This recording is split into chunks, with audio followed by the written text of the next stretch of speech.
All right. For you guys in the student, there is plenty of room in the front. Come and sit in the front.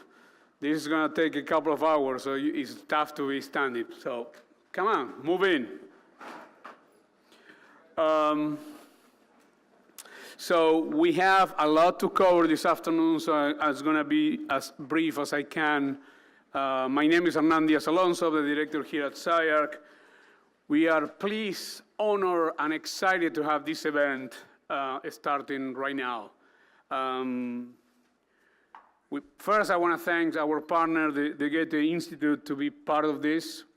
They're being instrumental in getting these things done.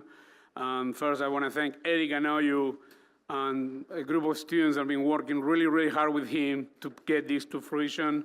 As you can imagine, it's an incredibly difficult task, and he has done a remarkable job. So, Eric, thank you very much.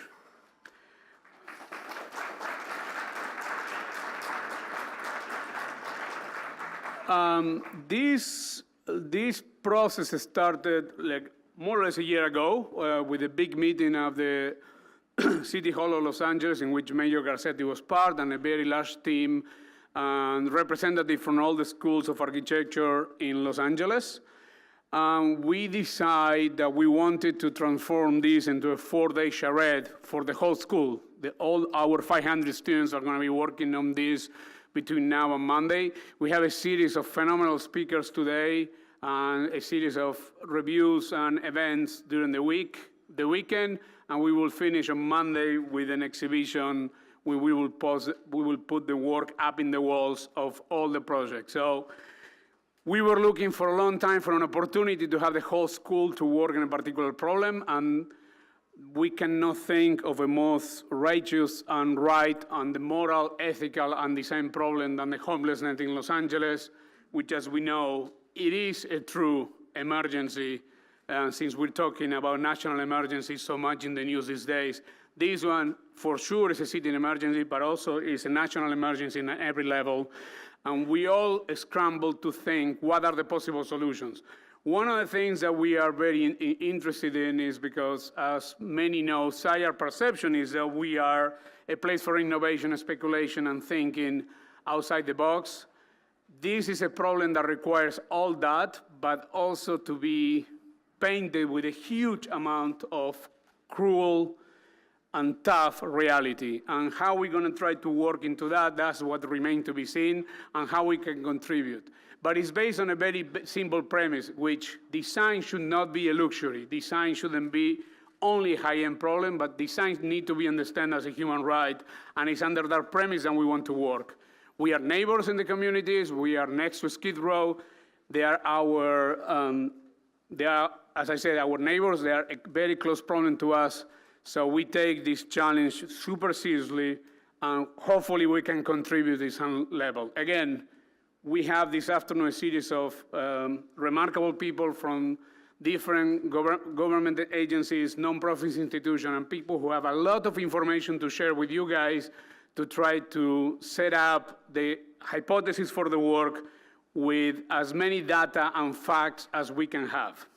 So without further ado, I want to welcome everybody. I want to encourage the students to have a phenomenal weekend working on this problem and see how we can contribute to this discussion. So let me introduce Lien Heidenreich-Seleme, which is a director of the Goethe-Institut here in Los Angeles, our partner. And once again, welcome and thank you for being here.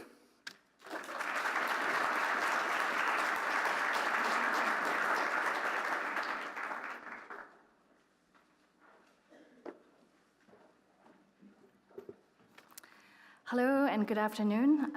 My name is Lien Heidenreich-Seleme. I'm the director of the Goethe-Institut, which is the German Cultural Center here in Los Angeles. And we are very, very excited to have partnered with SCI-Arc on this charrette for the next 4 coming days, as well as the report, which will go to the mayor's office, and the video that's coming out of it. So why is the Goethe-Institut, a German cultural center, interested in such an initiative? We are a worldwide network. We have 150 offices worldwide, and we engage with various programs and initiatives in many, many countries. But our work is always only as good as our partners locally, and choosing themes that actually really matter where we are. And homelessness is such an emergency, like Hernan called it, such a pressing issue that we really felt like we should engage with this topic here in Los Angeles. We are currently in a temporary location downtown, and we are looking for a new permanent space for an interdisciplinary project space in downtown LA. And just having dealt with the real estate market here, being very close to Skid Row, but seeing homelessness basically everywhere in the city, made us believe that we should really engage with this. And while we know that this is a local issue and it needs local solutions, we also think that it is part of a global discussion on housing that could benefit from international discourse. So because of that, we will work on a project currently entitled Worlds of Homelessness that was chosen as a so-called excellency project of the Goethe-Institut worldwide for the next coming 2 years. And it plans an interdisciplinary engagement with the issues and its many related themes like participation, inequality, gentrification, race, migration. And our partners are not only SCI-Arc, but also the Thomas Mann House, the LA Poverty Department, and others are coming on.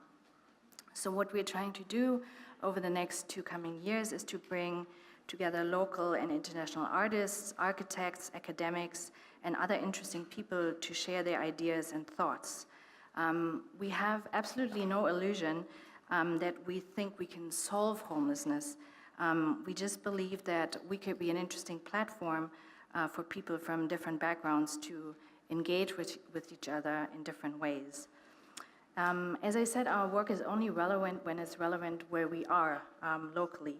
And that's why we're very proud and happy to engage with all of you, with SCI-Arc, with the lecturers, with the students, and with a school that has such an outstanding reputation for its designs, but is also based downtown here in LA, very close to Skid Row, and is therefore extremely well geared to engage with this topic. Working as a cultural institution and with artists, I personally also believe that finding ideas that are kind of thinking outside of the box sometimes create the most interesting solutions. I want to give you an example. Before coming to LA about a year ago, I worked for 10 years in South Africa with the Goethe-Institut, and we supported their project on informal settlements. So when I arrived in South Africa, the government policy was a policy of eradication. So all of the informal settlements, which are shacks, which are very similar to tents, were supposed to be eradicated. And very soon it was realized that that was actually not working because the new houses, the so-called matchbox houses that the government was trying to create did not actually appeal to people because they were too far away from where they were working. They weren't leaving the communities together, so and they couldn't build houses fast enough for these people to live in. So they changed the policy to what they called upgrading, and what that meant for some of the architecture offices that we worked with and also architecture schools was different ways of engaging and recognizing these informal settlements. So one of the ideas that people came up with was a process called reblocking, where people would actually move the shacks, leave them, but move them in ways where ambulances and fire trucks could come through and provide services, because shack fires were a really big issue. So this is just an example of another city in the world. Of course, we have homelessness also in Berlin, where you don't see it as much because we are very good in having shelters and kind of hiding the issue away, whereas here in LA it's much more visible. But it's really a local issue that is part of a bigger global issue on housing. So I am very, very excited about this partnership. I'm very excited about what's going to come out over the next 4 days. We are really hoping to learn from all of you, from your discussions that you're going to have about what's going on here in LA and what your ideas are as students of the school to engage with this issue. I'm really, really excited to come back to see what you have come up with on Monday. So I wish you good luck with this endeavor. I want to thank, of course, the city of LA to engage, and the school, SCI-Arc, Hernan, At.Erik Ghenoiu, who has been amazing, all the students, everyone who has worked on this, to partner with us on this. So I wish you a lot of luck, a lot of good thoughts, a lot of interesting solutions over the next few days, and I'll be back on Monday to see what you guys have come up with. Thank you very much.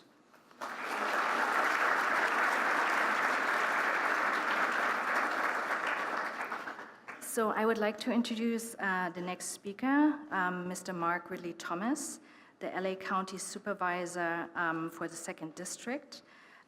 Supervisor Ridley-Thomas was also the architect of Measure H, the sales text to combat homelessness in LA County over the next 10 years.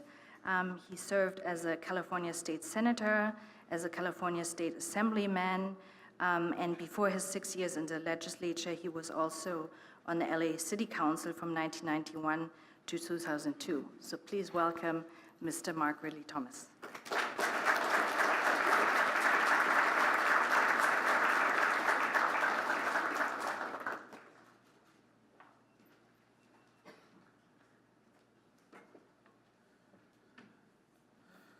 Well, thank you very much, and good afternoon to everyone. I'm delighted to be here, and Lien, thank you for your introduction and partnering with SCI-Arc today. And so I'm going to move right into these remarks, but before doing so, I want you to repeat after me, SCI-Arc rocks. SCI-Arc rocks. And Goethe rolls. So we've got a little rock and roll going on today. So clap your hands and celebrate the fact that you're here.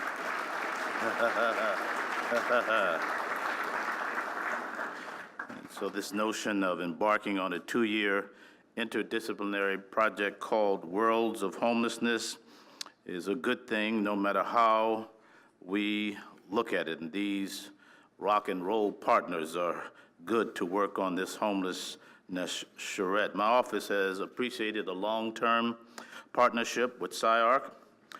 In the past, SCI-Arc students have helped us think about how to design residences next to freeways.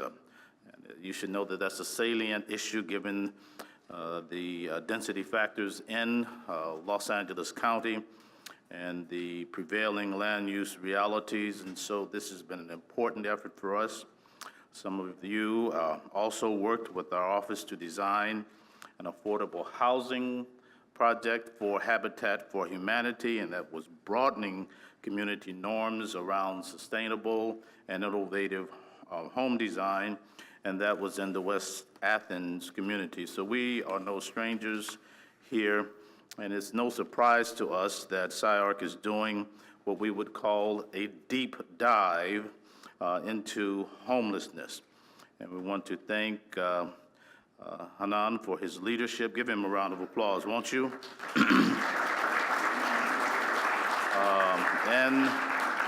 And the whole SCI-Arc family for continuing to cleave to the mission and philosophy of design as a human right. Permit me to contextualize this matter, if you will. I believe that in a county as prosperous as Los Angeles, homelessness is a moral crisis which will define our civic legacy in the eyes of future generations. In LA County, almost 53,000 people experience homelessness on any given night. When we speak about homelessness, we're speaking about our values. Sometimes a moral crisis can spur bold and compassionate action, and that's precisely what is warranted. That happened in March of 2017. Voters reached into their hearts and into their wallets, and they voted resoundingly to approve a quarter-cent sales tax We called it Measure H. And then since that time, Measure H has been working. It set down a marker. It's a proof that people in this county place value on serving the least among us. And it's a measurable set of values that matter. Measure H has provided government and nonprofits the ability to scale up infrastructure, scale up compassion, scale up innovation, and that's what was required. And thanks to Measure H and the county's public and nonprofit partners gearing up to house 45,000 men, women, and children over the next 5 years is our task. And the early results showed that we are on track to meet our goals. That's the good news. And so from July of 2017 to September of 2018, that's the first 15 months of Measure H, we have collectively housed almost 10,000 people against that 45,000, and that's good news, and we should celebrate the fact that we are going there. Well, how do we accomplish this? We accomplish it through multidisciplinary, multifaceted teams and approaches, interweaving the tried and the true strategies ranging from coordinated street outreach teams and client-centered interim housing, affordable supportive housing, and a compendium of wraparound services.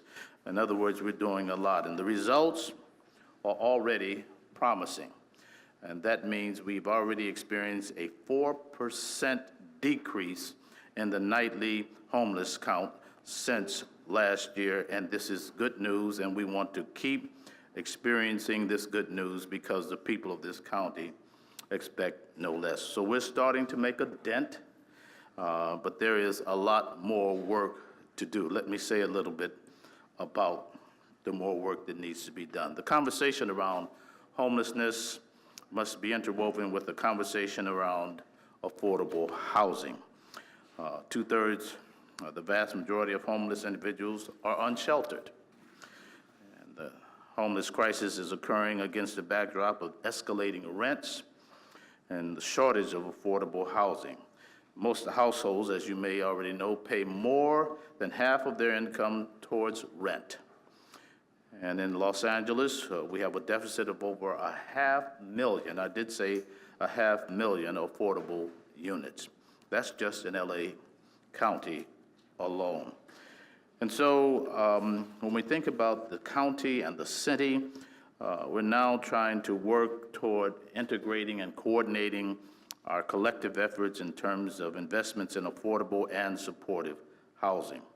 Last fall, the county released almost $100 million, and that's including Measure H funds, to build new and supportive housing. That's a significant amount of money, but we can and must do more.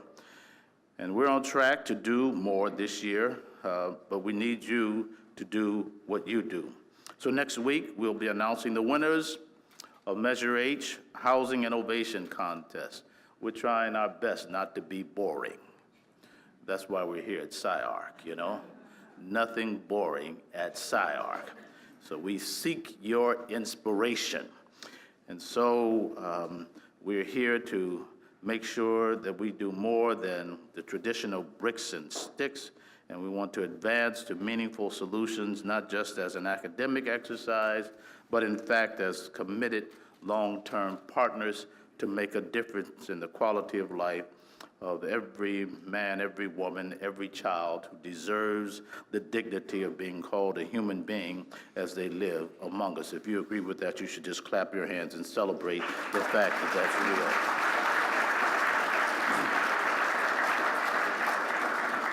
Last spring, I was in Memphis commemorating the 50th anniversary of the assassination of Dr. Martin Luther King, Jr., a turning point in my life as it relates to the philosophy of nonviolence. I believe involuntary poverty is, in fact, a form of violence. And homelessness is the most extreme manifestation of poverty and I want to say involuntary violence. As we approach Dr. King's birthday next week, we can all agree that there is unfinished business related to the agenda for justice and human dignity. And every year, during the MLK weekend, we sponsor what we call the Empowerment Congress. And this year, our theme is going to be transforming communities.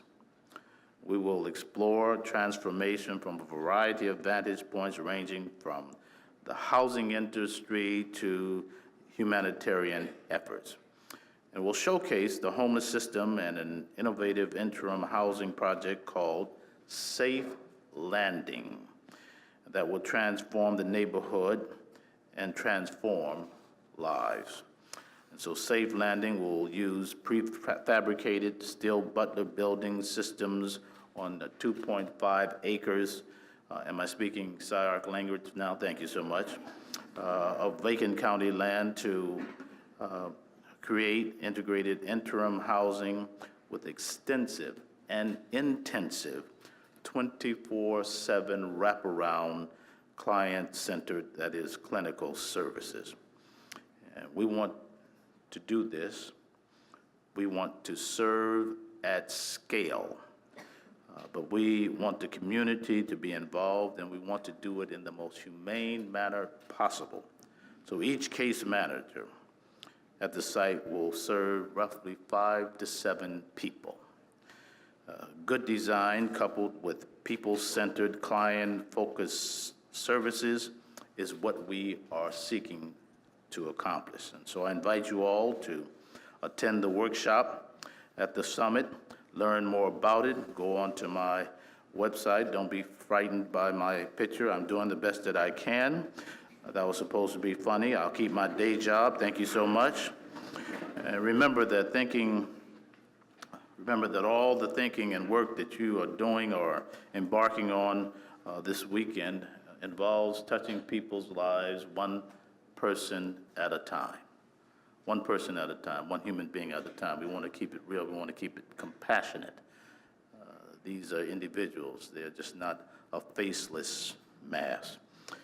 We recently heard a story of a 60-year-old gentleman who had been living in an alley for literally 20 years. Imagine that.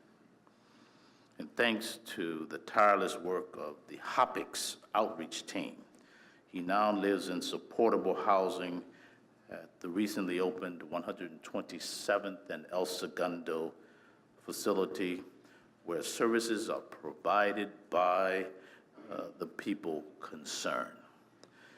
This is Measure H at work. This is why you are here, to learn more about it and to contribute to it. So let's keep thinking together and working together to create more spaces of dignity, of hope, of possibility, and of purposefulness, where all who call Los Angeles home can reach their full potential and achieve lives that indeed will be deemed worthy of our effort, of our companionship, of our knowledge, and of our love. I thank you for this opportunity, and we wish you well as you engage in the next several days of reflection and innovation. Thank you, and God bless you.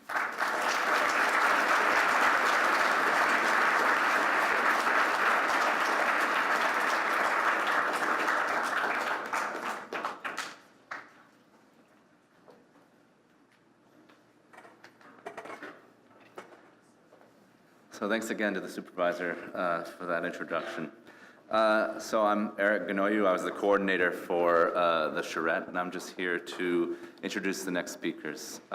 Jerry Neuman is a member of the Board of Trustees here, prominent attorney in Southern California, where he's overseen a lot of the bigger built environment and infrastructure work that's taken place of late. But he's also on the board of many other things, which includes the United Way, which brings us our other next presenter, Chris Ko, the head of homelessness initiatives for United Way. Jerry and Chris, please.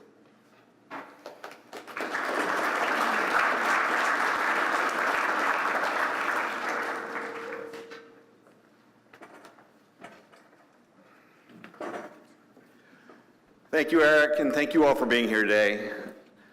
Today marks an amazing moment in a journey on homelessness when an institution decides to take its resources and turn it towards those that are most needy. SCI-Arc, in its inevitable way, is particularly positioned to allow that to happen because of the way that we think, the way that we act, and the way that we can produce like no one else.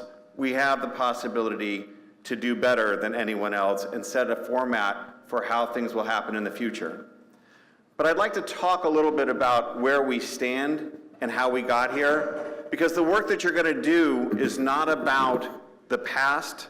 It's not about re-looking at what has been done. It's about taking the platform from which we stand and that foundation that's been built and moving forward.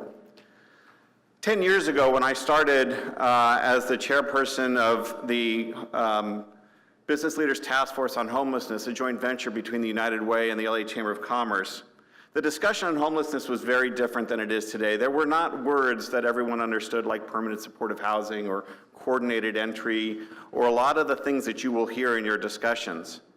The idea at the time was that we were maintaining people in the best way we could on the street and not necessarily turning to solutions of how to remove them from the street. We decided to take the bold step and work with our partners. We ended up with over 300 partners now on changing that dynamic and having people look not just as transients or the homeless population, the unwashed masses. We wanted them to be viewed as neighbors, as people who actually live within communities just unseen. At the time we had 50 or 60,000, the numbers were who knew, because we weren't doing real counts. There was really no mechanism to think through the statistics of what was going on and have any measurable means of solutions. The county and the city were not talking to one another at all. They were each doing their own thing. They were not coordinated in any way. In fact, they wouldn't even discuss the matter face to face. We started to work to change that, and we ended up in a position where we not only got the county and the city to speak to one another, but to adopt plans that mirrored one another.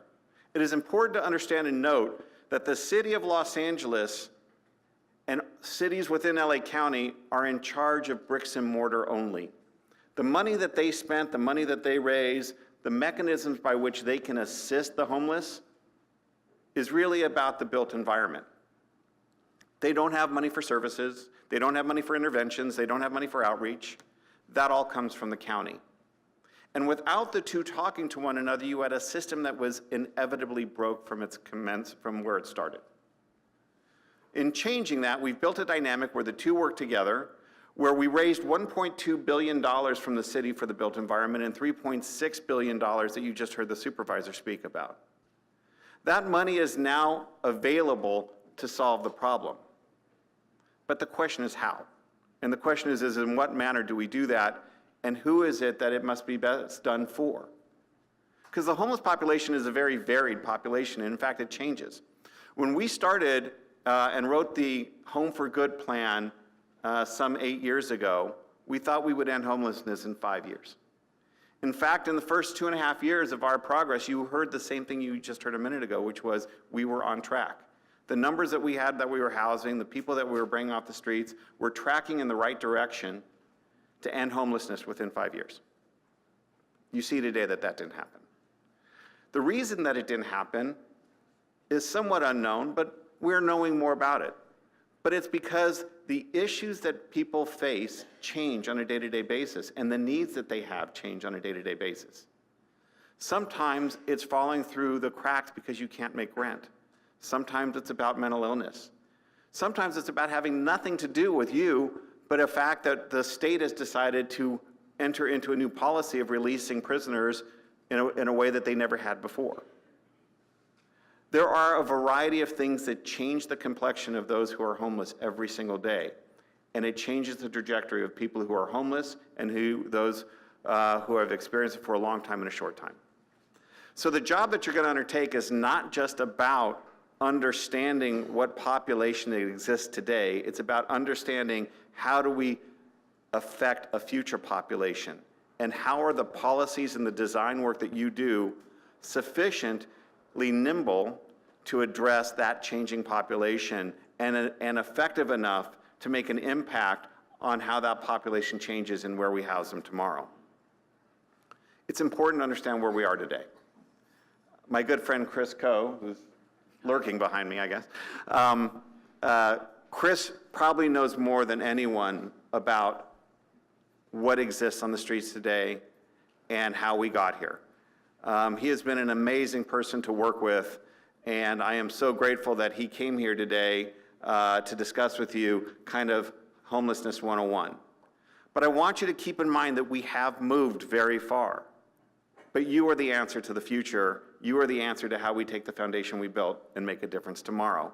You'll hear from a panel in a minute about some of those innovative ideas, but I want you to understand where we are today, so I'm going to turn it over to Chris. Thank you.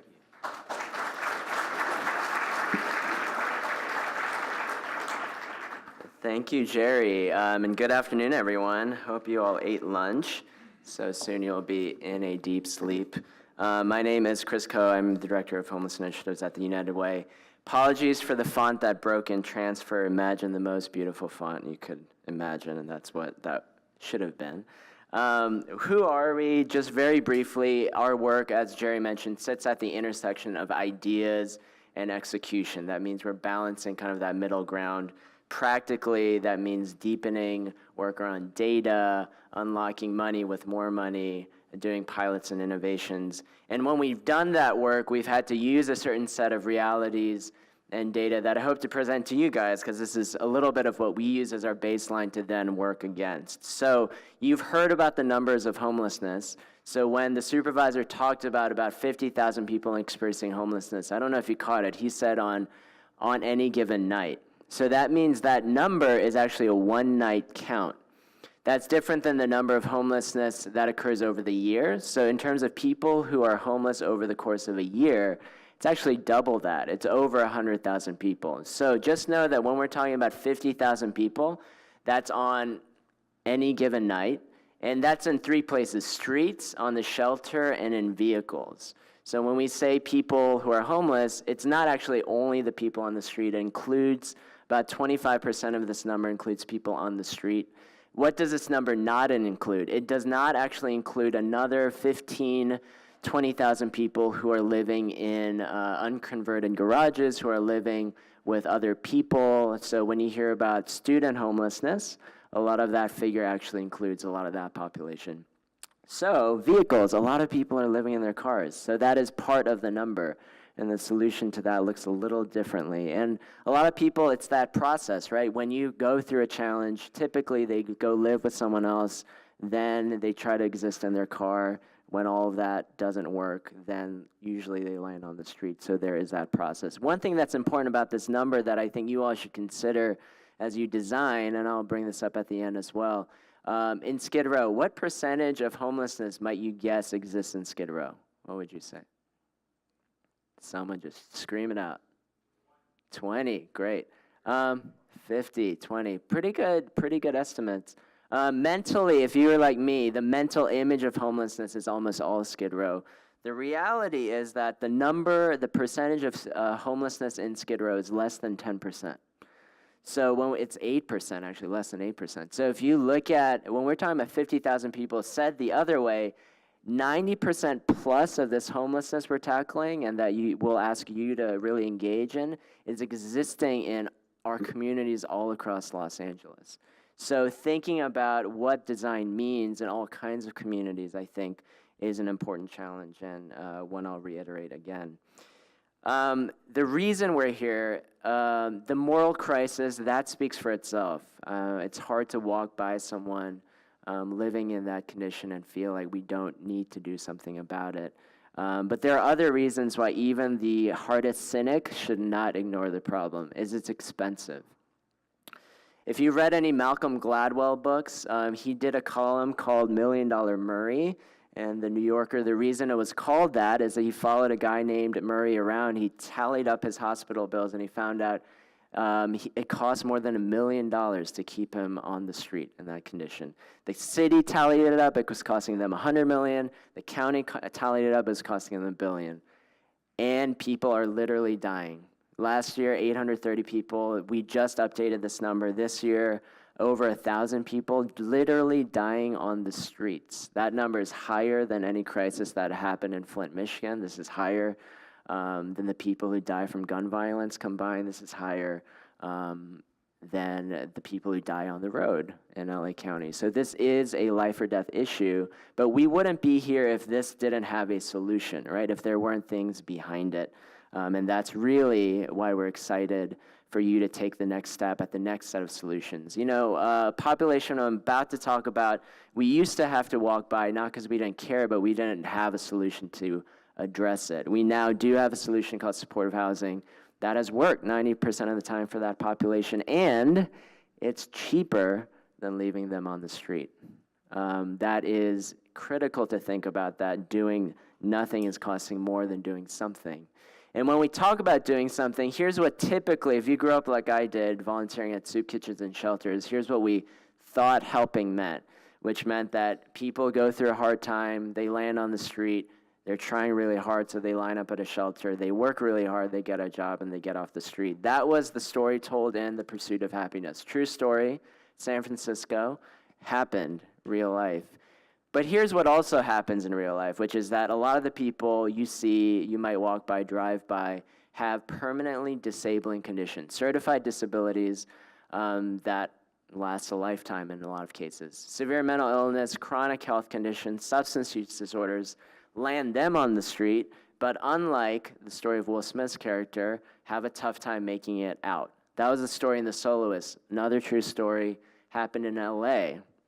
The story between a journalist and also Nathaniel Ayers, who was in the same school at the time Yo-Yo Ma was going through Juilliard, right? Having mental illness that he's suffering from, the struggle to get him off the street was a very different kind of portrait than the first one. And that is why people literally die on the street and go through that population. This number is about a quarter of that population.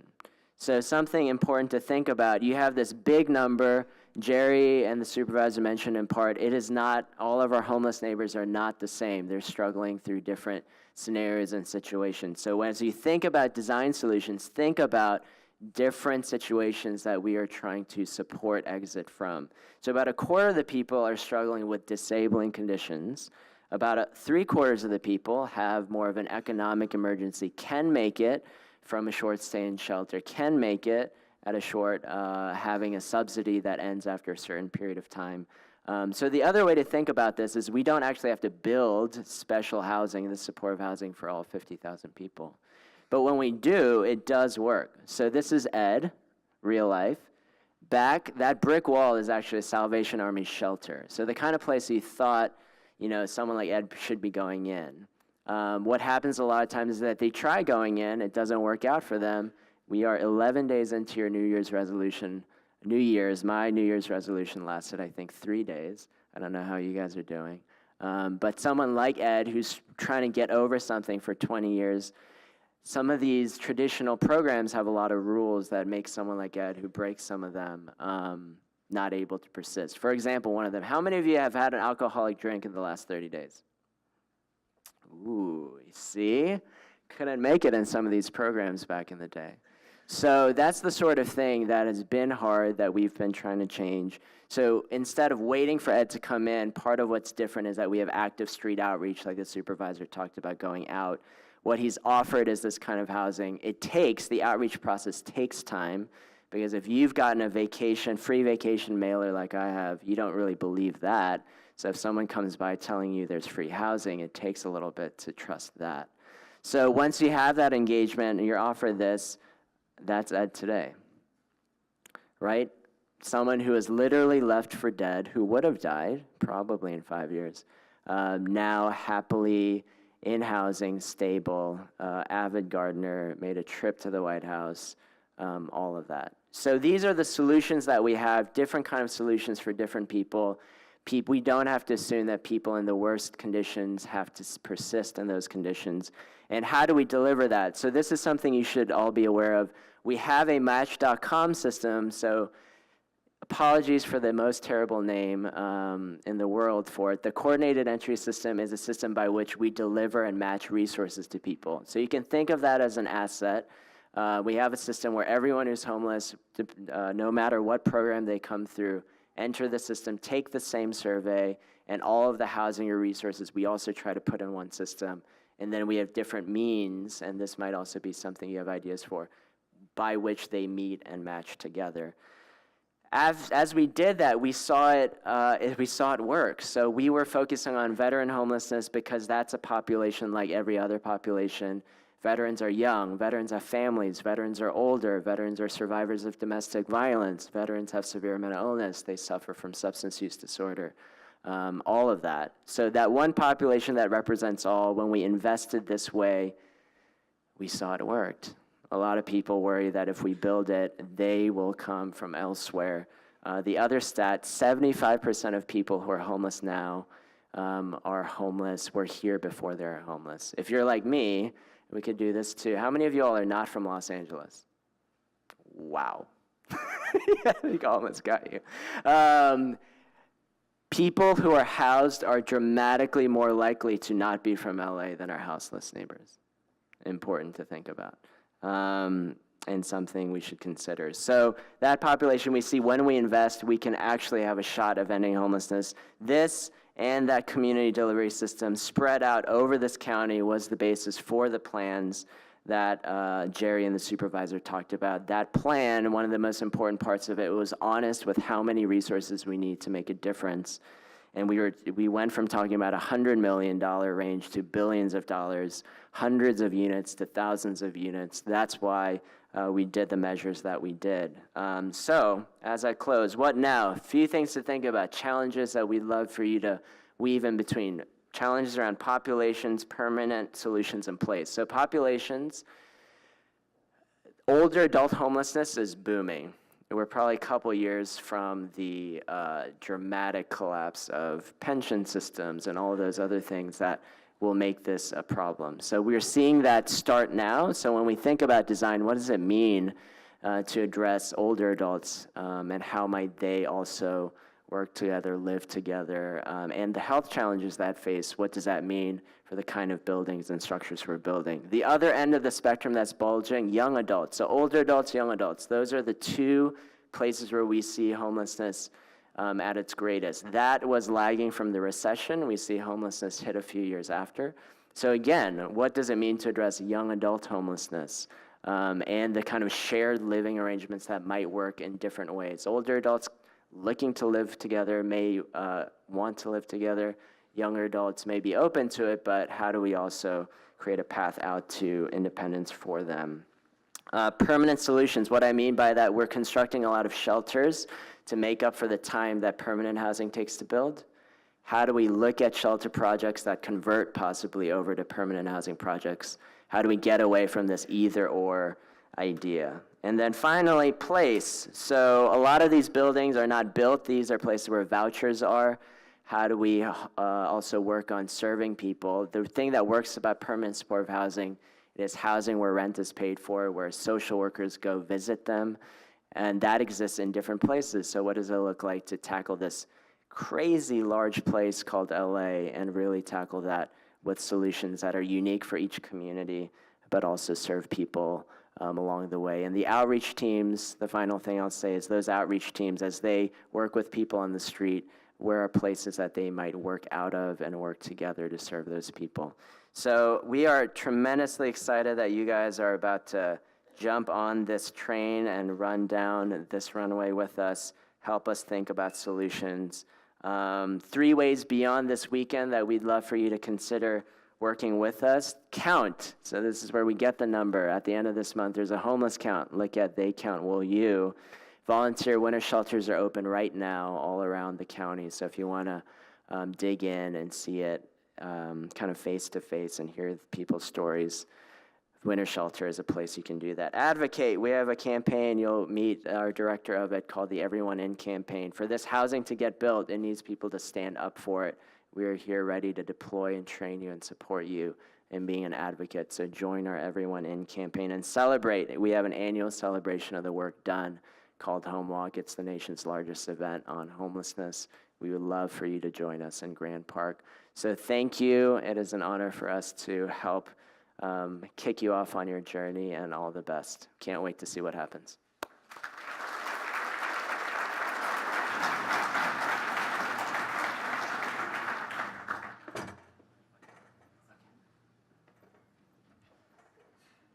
Thank you, Jerry and Chris.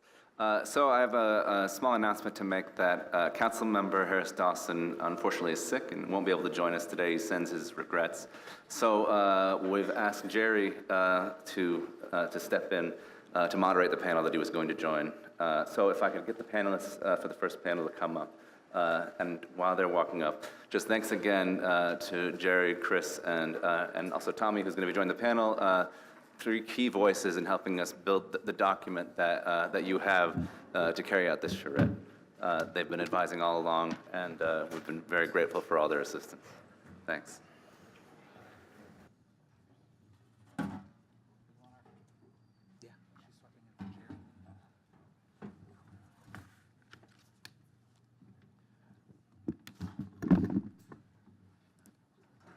So thank you all again for being here. You kind of got a sense of where we're at today and what we are doing in terms of how we got here and where we're at. The questions that this panel, when it was constructed, was meant to think about was if we were, as we do every month at Home for Good, and as some of the folks from the city family do every day, they sit back and they think from a policy perspective and a design perspective, what are the things that we should be talking about or doing that are making a difference. And this panel somewhat to pull that curtain back and to have a discussion amongst ourselves about what we are thinking about, what we're doing, what's happening today, what are the key hurdles that we're considering, both from a design perspective, from a need perspective, but also kind of that tension between innovation and impact, that tension between if we're going to go out and do things that are really creative, how much success does that promote, and where should we lie to kind of fan the flames of practicality of making true difference and moving people off the streets. So why don't we just start with introductions? So why don't we introduce ourselves and talk about your job and what you do? Sure.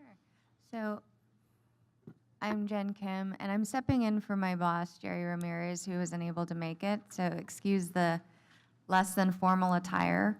I serve as the county's lead on pursuing innovative ways to construct and finance supportive housing. Chris Ko, I give bad PowerPoint presentations. Tommy Newman over at the United Way, running the United Way's Everyone In campaign, which we'll talk more about shortly. Hey everybody, I'm Christopher Hawthorne. I was for 13 or 14 years the architectural critic at the Los Angeles Times. I moved over to City Hall in April of last year to take up a newly created position of Chief Design Officer for the city based in the mayor's office. I just want to say that I'm really encouraged by this initiative. It's something that I and we at the mayor's office really want to support in all of the design schools, this level of civic engagement, because you're not just tackling this question of homelessness over this weekend, you're also thinking about, I think, how you can have a career as architects that is dedicated to thinking about and working on these issues, and we think that's all to the good. So thanks to you. So Tommy, I'm going to start with you. One of the issues that we face from a standpoint, and we talk about oftentimes, is the idea that while we have neighbors that are homeless, the desire to actually house our neighbors within our neighborhoods is the most difficult thing to get over.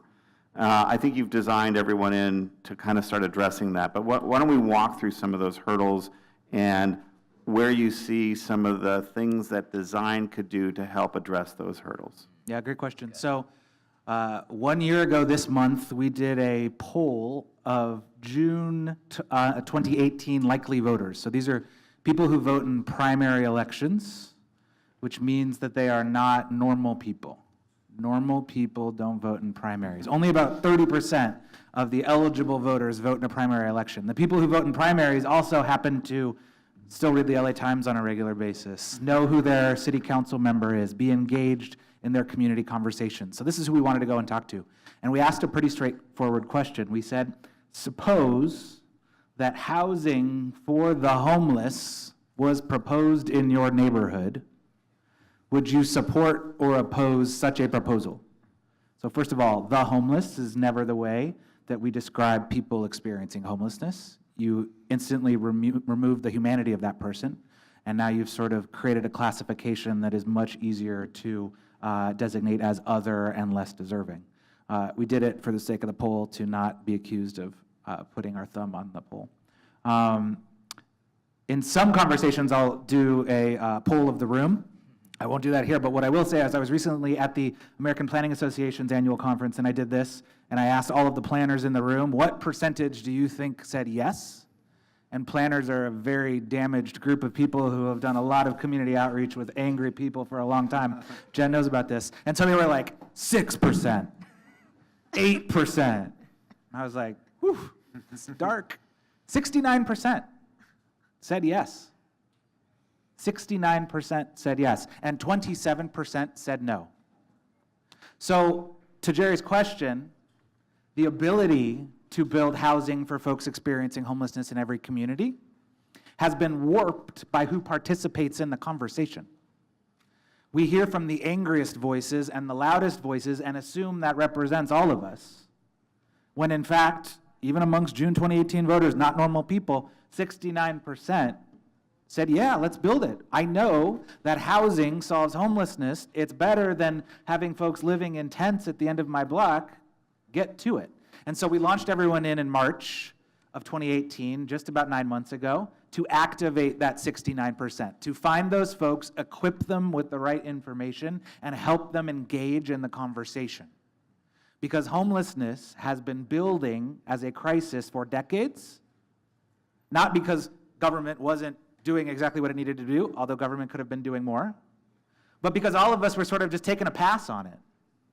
And we bottomed out, and now we have tents in the Pacific Palisades in the West San Fernando Valley, and everybody's like, what the hell is going on, and why aren't we solving this? And what we need to do is take that focus and channel it into the actual solutions, because we could very easily scoop everybody up and put them in big tents, out of sight, out of mind, and homelessness has been solved. That doesn't break the cycle of poverty. That doesn't technically end homelessness. And that's not a solution that we at the United Way, a mission-driven organization, want to support. So the solution to homelessness is housing. The public and political will is there to do it. The voters have approved the money. The public wants to build it. And so what we've done is launch this campaign to find those folks, engage them, and what we find very quickly is that good design, well-run buildings, and helping regular folks see that changes the whole conversation. And support goes way up. And folks are ready to have those buildings and those neighbors who are already in their communities come indoors. We are running a community organizing campaign. Everyone in has 3 components. An education campaign, when people learn about all the stuff you guys are learning about today, support for the solutions goes way up. We're doing events across this county. We're doing storytelling events where people stand up. They've experienced homelessness. Now they're in stable housing. They share their story. That creates a whole lot of public and political will. And then we have a team of organizers who are out there working to find supporters, I'm choking, engage them in the conversation. And that's how we'll get this housing built. I know that because 15,000 units of supportive housing already exists. It's just time to do it at a much larger scale. He gets choked up on the issue. So Christopher, the Triple H committee just issued a challenge recognizing that, and we haven't said this yet to you, but in our early numbers that we were seeing on the cost per unit of permanent supportive housing that was coming out of the Triple H system, meaning that the city wasn't paying the total cost, but they were participating in the cost of the unit. The unit cost was about $500,000 a unit. We heard the Triple H committee issue a challenge, I think, to build 1,000 units over the next 2 years. Is that right? 2 years, with innovation and ways to bring down those costs. How is it that we can do what Tommy said, which is creating, have you been thinking about innovative design, buildings that work, but also buildings that cost less, and what's that kind of tension? So thank you for that question. I should add that I'm here on behalf of a number of colleagues who are really doing the blood, sweat, and tears work of addressing this crisis on a daily basis. In particular, Christina Miller, who's the newly appointed deputy mayor for city homelessness initiatives, and I think that represents, it signals the seriousness with which the administration is taking this challenge. And I think it's also important to, for the students in particular, to make a distinction between the Bridge Home Emergency Shelters. All of the 15 council districts have committed to building those. There are a number of those in the pipeline. As others have mentioned, as Chris mentioned, to bridge the gap before the permanent supportive housing projects begin to come online, funded by HHH.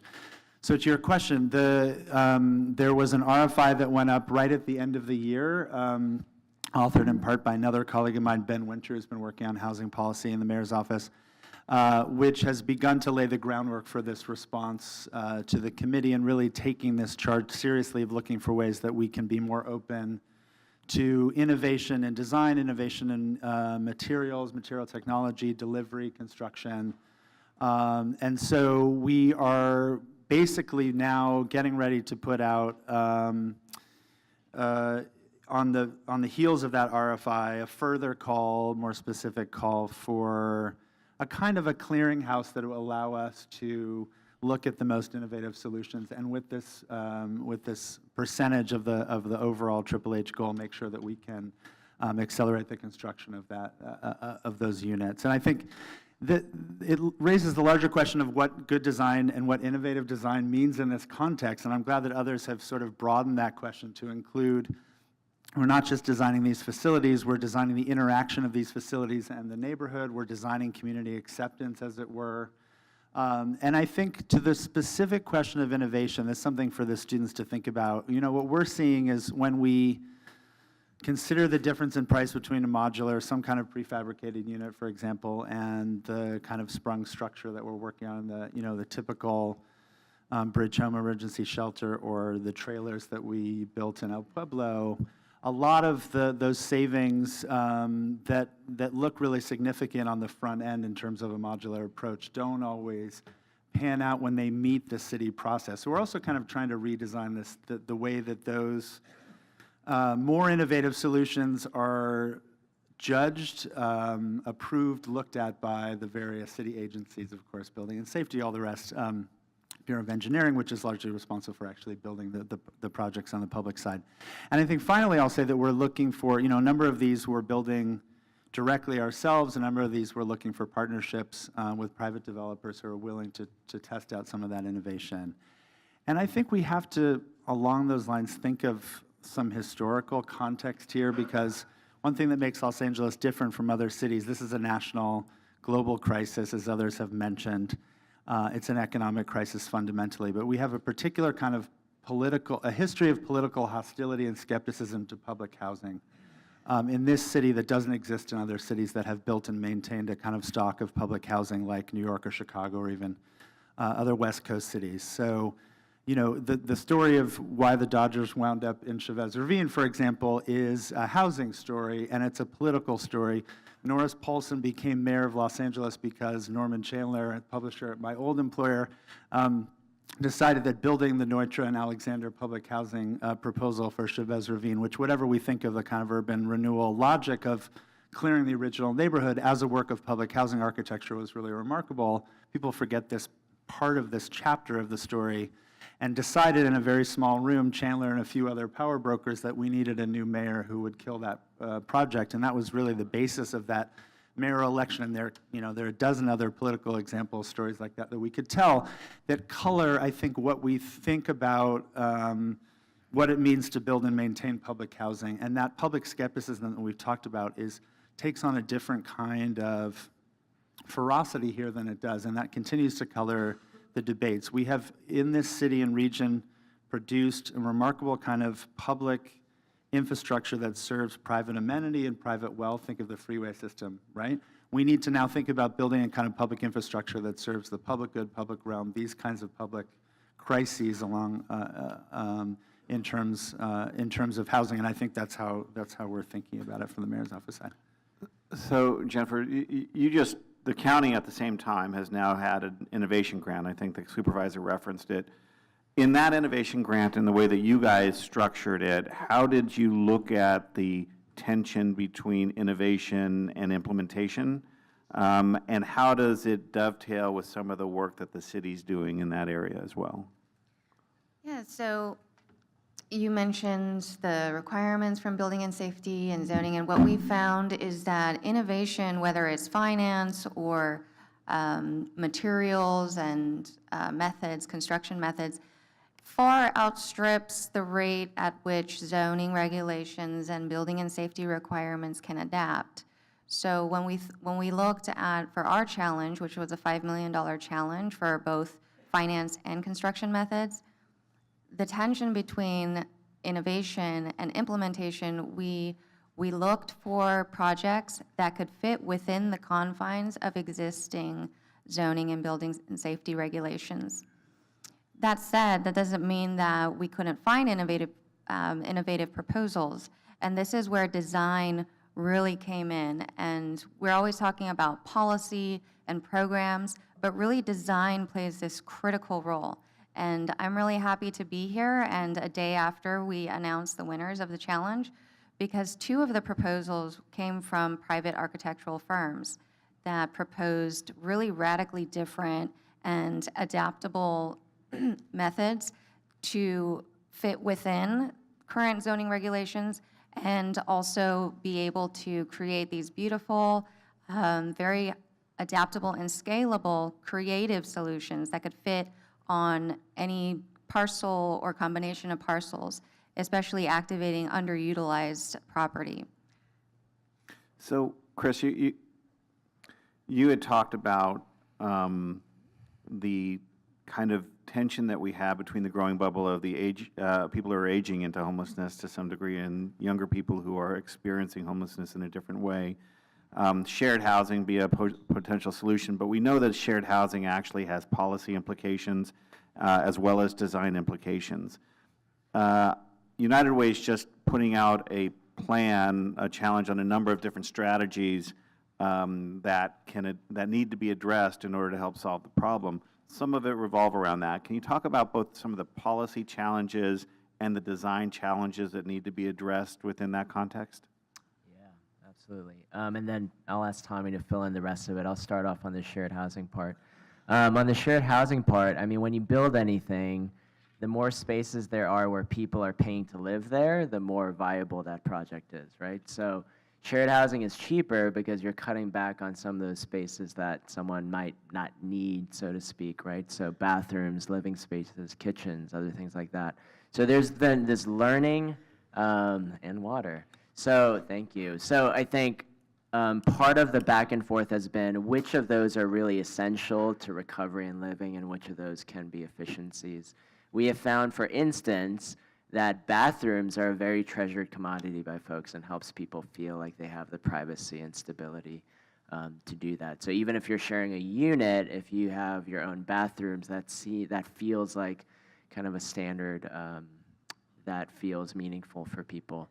The other thing that's shared in some of these spaces and something you should think about when we talk about supportive housing, the supportive part of it means that there's someone coming to provide case management, social work supports. That space, again, is typically not something they charge rent for. And so how do you creatively create spaces where someone can meet with a social worker, a therapist, a counselor, an aide, that doesn't take up a bunch of space that needs to be paid for? So Flyaway, who you'll hear about later, they're looking at things like outdoor spaces to work with people in a climate like ours. So how do we also think about sharing and cutting back on those spaces is important. And then we have 5 other strategies. So Tom, if you want to pick any of your favorites. Yeah, well, I mean, one thing that Chris made me think of that I just want to flag, our response to the 1,000-unit housing projects was to pivot to the 50-unit buildings, which is what we've invested significant public funds in over the last 20 years. That's what HHH is investing in right now. The average building size is about 55 units, and it is designed specifically for that community, so no 2 buildings are really the same. It reflects the character of that community. Coincidentally, that also drives up the cost. As opposed to thinking of the 10,000 units of HHH as one big system serving a similar population, and producing them accordingly. We've broken them into smaller pieces as a response to what we did for the few decades before that. So the sweet spot is probably somewhere in the middle, which is what we're trying to test with the Business Leaders Task Force report that Jerry referenced, a partnership between United Way and the Chamber of Commerce. Jerry's the co-chair of that committee, come up with 6 strategies, one of which calls for 500 units, not all in one place necessarily, but sharing common design principles, production techniques, could be stick-built. The point I keep making is that the Wilshire Grand brought every bathroom in from somewhere else, and they popped them all in, and every bathroom's the same. Well, we haven't tried something like that in how we produce supportive housing. So I think that's hopefully something that you guys all think about this weekend, is this is a system, there is a common set of needs, and yet we can't go back to the days of just plop 1,000 in and they all look exactly the same. It didn't work well for the communities. It also didn't work particularly well for the folks who were living in those buildings. And so that was a real tension. The other point that I would make about the task force report, it really calls out the same thing that I just said when I recorded a video back there. What did I hope comes out of this weekend?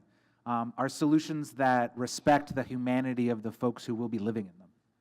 Very easy for us to scoop everybody up, build giant canvas tents in all of our public parks, and move everybody in.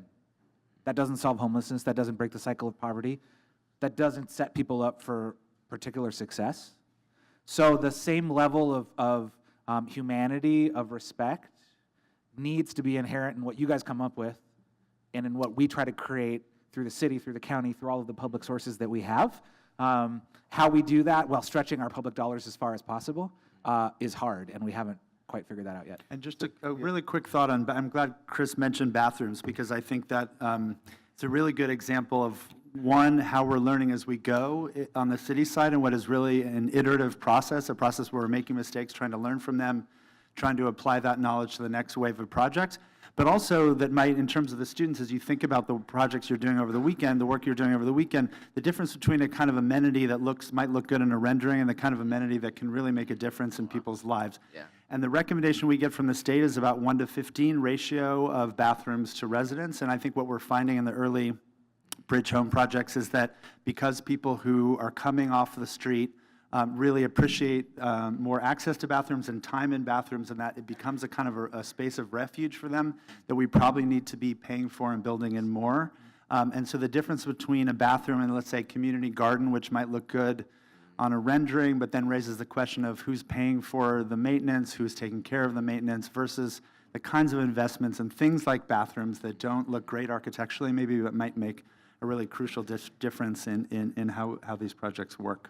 And that, it raises the value of choice, right? So the tricky thing about democracy is that people still have choice. And so when you think about the thing we're designing, someone on the street has to think that's a better place to go than where they're living presently, related to the things they value. And so I think when you think about community spaces or how it looks, again, in addition to bathroom, we try to have people live with each other in tight spaces, and especially regular single adults. That was not something they were interested in. When people had schizophrenia, they wanted a door they could lock so that at least they could share a living room, but the bedroom was more of a sacred space. So those accommodations and what they might want to go to. I think the idea that this is also something that's interesting about shared community. I think a story that has been told about people on the street is that is their community, and that is a community they want to move inside with. True and not true at the same time. Initially, that is a group of people they are very strongly connected to, but funny enough, sometimes we find out once they move inside, they want to get as far away from those people as possible. So San Francisco did a thing where they moved everyone inside, and then once they moved inside, those people went to their case managers and said, hey, can I move away from Frank? Because I really don't want to be next to him anymore. So, is there some sort of thing where they come into those spaces but are able to transition out? So always think about what this might look and feel like to someone on the street who's offered that choice and needs to make that choice. So it's really, okay, go ahead, Jen. I wanted to add one more thing about accommodations, is that many of you may have noticed that folks who are on the street, a lot of them have pets. And we don't always think about pets as family members or vital to just the survival of folks on the street, but that is so true. For a lot of these people, their pets are their lifeline. So some of the interim housing facilities now offer pet accommodations, and some of them, like Bridge Home and some of the proposals that we received, have dog runs or pet areas outside. So that's something else to think about. So it's interesting. It is very easy to look at this issue and kind of always contextualize it in the sense of a social enterprise. We need to house this person because this person's on the street, and we need a system that can help that person overcome certain disabilities or issues. If you listen to the discussion that we just had, in some ways this is a real estate problem, right? This is about a marketplace. If you were designing student housing, you might ask slightly different questions, but you would be saying, what's the type of housing we want to build? How do we scale it? How do we get as many students as we can? How do we make them live well together? So in looking at this as not a social enterprise, but as a kind of real estate matrix issue, how do you think we can attack the problem slightly differently from scalable entities or types of projects or even the types of services that are expected from the population that we're wishing to rent our housing to or provide services to? And how do we go to market to get them? Yep. I mean, because the issue is really one about finding that marketplace, which we know where they exist, but getting them in, right? Finding the services that they need and being able to provide them, and then finding the most types of co-locations that we want them to live in, and what does that look like? Yeah, one thing I'll quickly say, and I'll let people give me a more chance to drawn-out do a good thoughts. answer, yeah. Yeah. Is I think some of the tension is how do we build something 1,000 times over that it still feels special or unique to each community. I think that's one of the challenges. In the regular marketplace, they have figured out the difference between how do you make something, the single-family homes that happen in the valley all around the world, like they look different enough to feel like yours, but they're really not all that different to achieve that cost they're going in. So that tension between how it's not a one-off project, but still feel like it's adapted to that community, I think it's a major marketplace challenge. One of the slides I skipped by when I talk, so part of the innovation in LA is not just does it work once, but does it work 10,000 times over? A lot of things that's worked in other cities, we actually pioneered here. It's just that we have 50 times the problem that occurs elsewhere. So one of the slides I skipped past was a map of Los Angeles that shows the city of LA. There's 8 major cities that fit neatly into the city boundaries. My favorite there is Manhattan is roughly the size of our 110 freeway, give or take a mile on each side. The county of Los Angeles, 40 of the 50 state capitals fit neatly into our county boundaries. 2 state capitals would fit into the islands of Catalina and Avalon. So we're talking, part of the innovation challenge is how do we do this not only in Skid Row, but in thousands of square miles to really tackle this challenge, given that 90% of homelessness is everywhere. But how do we make it feel special enough so that the community's not saying you're exporting it? Well, we have 2 marketplaces, Tom, that I hope you're going to talk about. One is the market of the individuals who we're housing and how to make them feel more like they want to come in. But 2, the marketplace that we're going to build in, that is going to be kind of, hey, I don't want that building. Just like they don't want the 10-story building or the 50-story building in their neighborhood, they don't want this. Yeah.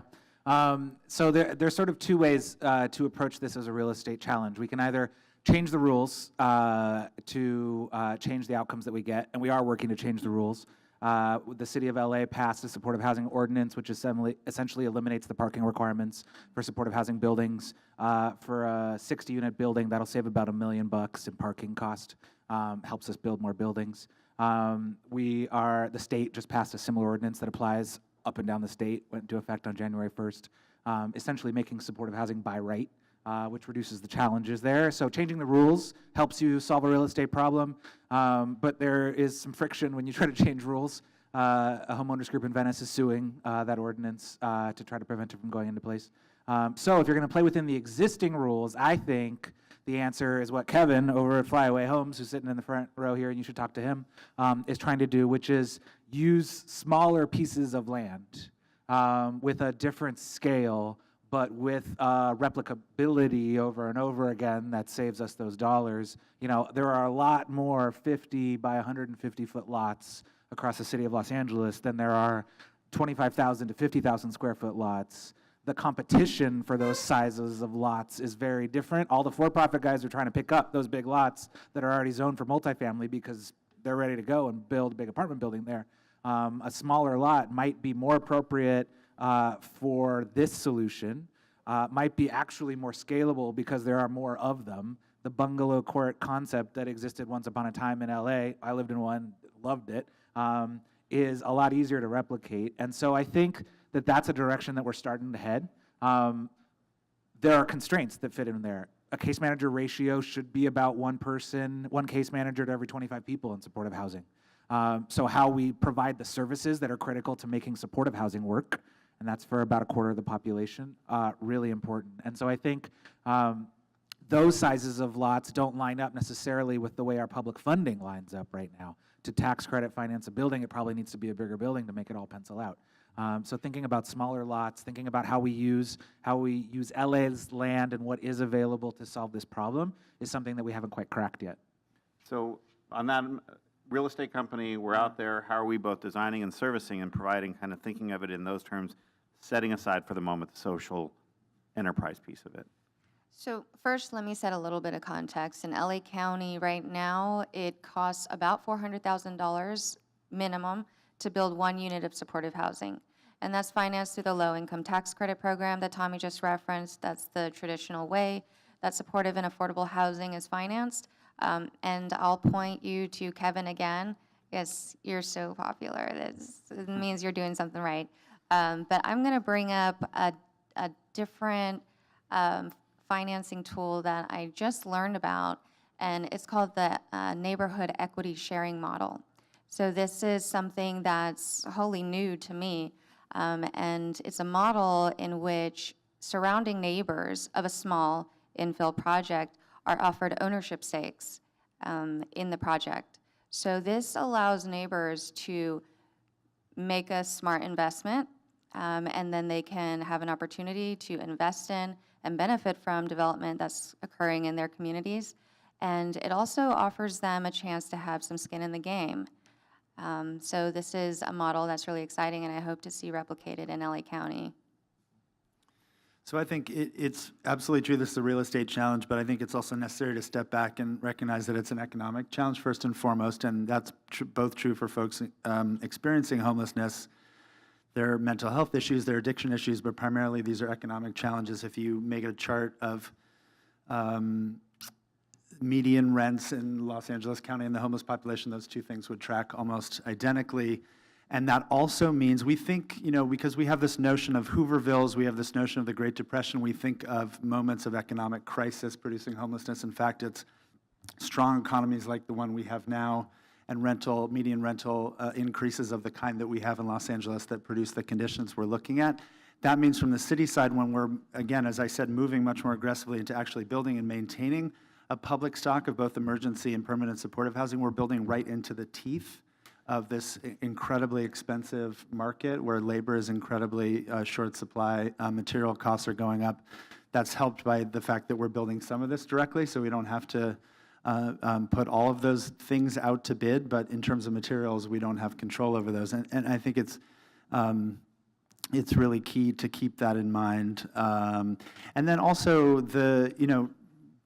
to touch on what others have said, what we're really looking for is solutions that are both replicable and flexible. So we want a kind of model that can be delivered at scale, at volume, but then has in its architectural sensibility, I think, the ability to be adapted and flexible enough to deal with this population, which is so, and I have to say, as someone who was an architecture critic for 20 years and is now working in City Hall, I've never seen a design challenge that offers this many levels of complexity, this many needles to thread.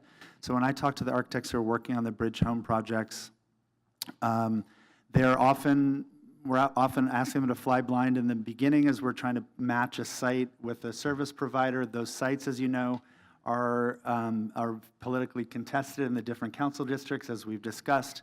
Then there's a question of what the population looks like. Some have dogs, some have pets, some don't. Some come as with children, some don't with partners, without. Some I've learned who are living near freeways, which is where a growing number of homeless encampments are located, are used to a certain level of background noise, and others really can't have that level of noise. As others have said, some really want to be in a group of people, some really don't. So those are all the challenges, and that says nothing, it's to say nothing about how this kind of community engagement works and how a project will be received by the community, which is also an architectural question, of course. So again, I just think it's important at the very beginning to address and be honest about the level of complexity that architects are facing in these projects, even putting aside the financing I question. understand that. So now we have a level of complexity. We have a variety of ways that we have to serve, and a lot of people who are trying to bring into the tent to serve them. What about quality control? What about the quality of services, the consistency of services? What about the consistency and quality of what the built environment's going to look like? How are we finding mechanisms to ensure that? Yeah, and I think that, just to tie it back to your last question, the example I was going to give raises that challenge. Typically when you try to build a building that makes money, the typical idea is to build it as high as you can, with as many units as you can that would allow, right? Because the denominator is the land price, and however many units where people are paying rent, it makes it more profitable. So Tommy talks about smaller things, and so the challenge that we still, right now, don't have a good answer for is the reason why we don't build 200-story permanent supportive housing projects is that there's been a ruling where if it feels like you're institutionalizing 200 people with severe mental health challenges, even though we know it works at a 1:20, 1:25 ratio, it starts really tipping over that line, right? So, and that's a challenge I'm raising to you. Curious if you would have any really interesting ideas of how you would build dense environments that still feel safe with quality services. Right now, we don't feel like that's possible, but maybe you have an idea for how that could be. The reason why we're talking so much about things that pencil out or the market, I remember when I was deep in my democratic socialist thought, I was talking to someone who had done the first LEED certified building. I was talking to him about capitalism and socialism, and he kind of looked at me and he said, "There's nothing like capital markets that can take a good idea and reproduce it 1,000,000 times." So I think the question of the market is interesting in that if something makes money, you don't have to convince anyone to do it. If it pencils out, there's $1 trillion out there chasing ideas that make money. So I think that's the tension of how things are profitable but still quality. One of the issues I raised before you is this issue of density related to quality services. Right now, every shelter projects that go above 100 people your outcomes start dropping dramatically. So 150 people or more, the chance that they make it out to permanent housing, the chance that they exit homelessness is around 10%. Drop to 100, you get to 30%. Drop to 50 people, it goes over 44%. So smaller feels like the answer, but how do you do that with density is a question, Mike. So quality for the two? So in terms of services, first I'll ask, how many by a show of hands have heard of LAHSA? Know what LAHSA is? Yeah. Okay, Gold so stars. LAHSA is the Los Angeles Homeless Services Authority, and they receive the lion's share of Measure H funding that Supervisor referenced. They also administer most of the programs and services. One strategy that LAHSA takes, and we fully endorse, support, is the Lived Experience Advisory Board, which is a group of folks who have lived experience with homelessness, and they weigh in on both the design and quality assurance of the services. So that's something that's very important to us, because who better knows if these services are effective and if they're dignified than folks who have received those services or are receiving those services currently. So there's, I don't know that the market itself has been great at delivering quality in the last generation Right. of rental housing, first of all, and that kind of expediency in what we're seeing. I think the challenge is not replicating that in what we're building, that we want to have a longer, a different kind of lifespan. I think what makes events like this, Charrette, encouraging is that to the extent that SCI-Arc is a place that is known for delivering kind of speculative energy to design problems, right? We have the speculative energy in the architecture culture in Los Angeles has been largely in the private realm for many decades. So it has been in figuring out new ways to deliver first single-family houses in subdivisions, and more recently, other kinds of multifamily housing. And so we need to turn that kind of speculative energy, given the money we're investing, not just in housing, but in all kinds of projects that touch on the public realm in the next generation in Los Angeles. We need to try to drag that spirit of experimentation and innovation that has been largely in the private realm for many decades to public work. But one encouraging part of that is that we do have a longer history. So we have bungalow courts. We have a number of examples from the pre-war era of quality, innovation, experimentation, a kind of speculative approach to building multifamily housing at various levels of density. So I'd encourage the students to look at the bungalow court model, look at the early work of Irving Gill, which was super interesting in providing workforce housing, very low cost, very inventive in terms of materials, construction technology, projects like Village Green, projects like Pueblo del Rio, of a moment when we had a different sort of attitude about the relationship between architectural innovation and, let's say, public works, plural, to use an old-fashioned phrase. So I'm going to two questions that I'm going to ask them now, and you can play with them in either way you want. One is that, Chris, you identified the difference populations. About a quarter of the folks that are chronically homeless, that have significant disability, where they have been on the street for more than a year, and then 3/4 of the population that have kind of just experienced episodic homelessness and fallen through kind of the cracks economically or what have you. As we're thinking through the design issues, addressing those two, is there priorities that we need to think about in terms of the system that exists today, or what exists out there and what we need to build up on? Or is it are we crafting a system that we should really try and address those in their proportions? One, kind of for everybody, and how do we look at that? And then the second question sort of relates to those populations as well. As we had the good fortune the other night, Chris, Tommy, and I, to have dinner, and I was struck by a conversation that was had with one of the folks that were at dinner, who was talking about a gentleman from Trieste who had been involved both in the homelessness issue in Trieste and had also been involved in the resolution of some of the mental illness issues that were there. And he made the comment, having come here, that 20 years ago they got rid of their mental institutions, and when he worked in them, kind of what he saw, what he smelled, what he experienced, he hadn't seen again until he walked down Skid Row. And he said that you don't realize it, but you may have given up on your mental institutions, but you've just replicated them in the outdoors. So how do we deal with that issue, both from a service standpoint or from not wanting to just take folks out and institutionalize them in a different way? And you talked about that as a matter of density, but is that really right? So two questions, if you will, or you probably forgot the first one. I'll take the first crack. So okay. There are 600,000 people in LA County who spend 90% of their income on housing. That's the iceberg under the water. And the 52,000 people who are experiencing homelessness are the tip of that iceberg that we see above the water. And if one thing goes wrong for any of those 600,000, they become the 52,000. And that's the real challenge that we face here. Our housing crisis is our homelessness crisis. And the vast majority of those folks do not need a publicly subsidized unit with on-site case managers for the rest of their life.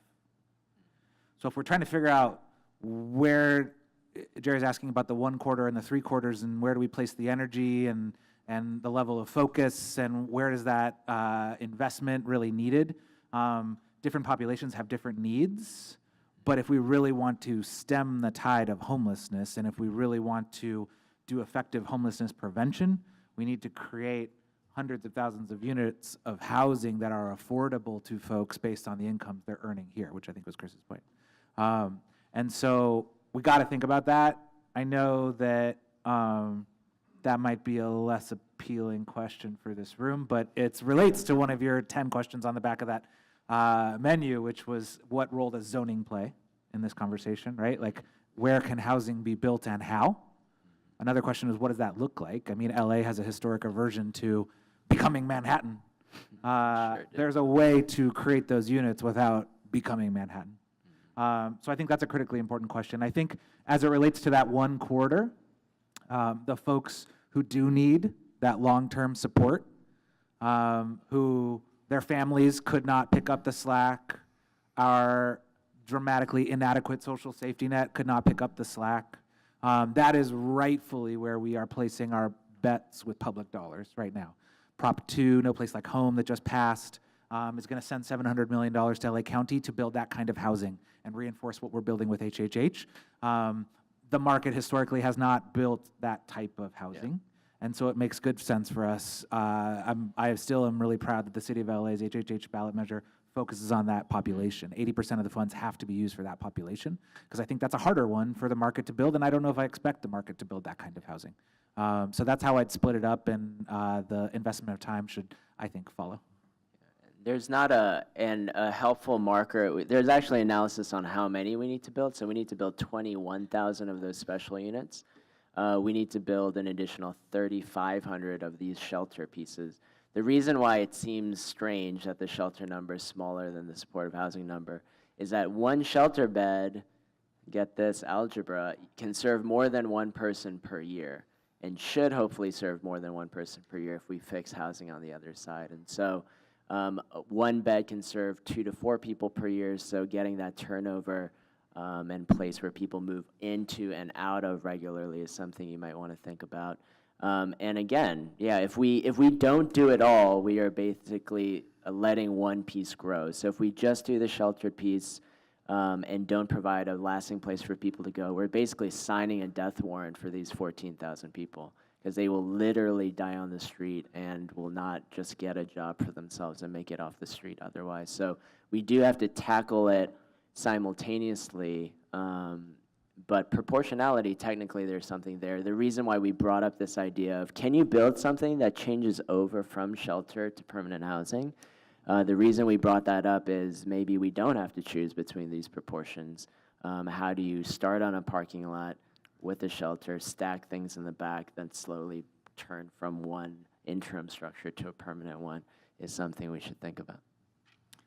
I completely agree that we have to think about this in terms of zoning and in terms of how those debates have played out historically that have shaped the particular crisis that we're facing now. We have been systematically underbuilding housing at all parts of the market for at least 30 years, since the downzoning anti-growth battles of the 1980s. Before that, of course, as I mentioned, this kind of historical skepticism or allergy to building projects on the public side goes back much further than that. But in recent decades, we have built, by most recent measures in LA County, we've underbuilt, based on our population growth over the last 30 years, by about a million units across the county. And that's really at the core of the crisis, the housing affordability and homelessness crisis that we're facing. So I want to echo what others have said about being an advocate in your communities for housing construction of all kinds. Really, we're in the midst of a really productive and in some ways really progressive conversation in many cities across the country now about the future of zoning, the future of the single-family house. The Minneapolis 2040 plan, which was just passed, remarkably progressive plan. Seattle's Planning Commission just put out, again, a really progressive report on looking at the history of exclusion, redlining in its single-family neighborhoods. So this is part of a larger conversation about whether we want to and how we ensure that we're a city that continues to be open to newcomers, to new ideas, and that means building housing for those people and making them welcome. And the larger housing conversation in Los Angeles, I think even more than almost any other big city in the country, has been dominated by those who are housing secure, primarily homeowners, but not just homeowners. And given that we're a city of renters, we have a proportion of renters in this city as high as any city in the country. That debate has been really skewed. I think it's coming back to center, and I think we need to encourage that progression. Jennifer, that leaves the mental health question to you. Well, I'm not an expert on mental health, and your question itself is one of the most difficult questions to answer. But I will say that in terms of prioritizing any sort of public funding, you unfortunately have to prioritize. And how do you do that? That's such a difficult thing to do. But one of the commitments that the county and the Board of Supervisors has made through funding through Measure H is that we will never tolerate a child living on the streets. So that informs a lot of the prioritization process. Another thing is that we can't have this conversation around homelessness without thinking about race, ethnicity. So I hope that will underscore some of your conversations over the next few days. Blacks and Latinos are highly disproportionately represented in the homeless population. So thinking about just what that means and how it can inform your conversations and thinking about developing supportive housing. And finally, looking at market rate housing, you'll see that most of the development right now is concentrated in downtown. And it's sort of built for folks who don't have children, not families, single adults. And one of the populations that's booming right now is families who are experiencing homelessness. So also thinking about how to design for people who have children. So I want to thank our panelists for being here, and I want to thank all of you for the work that you're about to do. I guess our final hope or instruction is that you take us to a place that we haven't thought of, and you take us somewhere with some ideas that we can leverage both from the policy standpoint as well as the design standpoint, because you're talking to the people, not me, but these people who are actually going to make it happen. So thank you for your work, and thank you to the panel for the work that you're doing.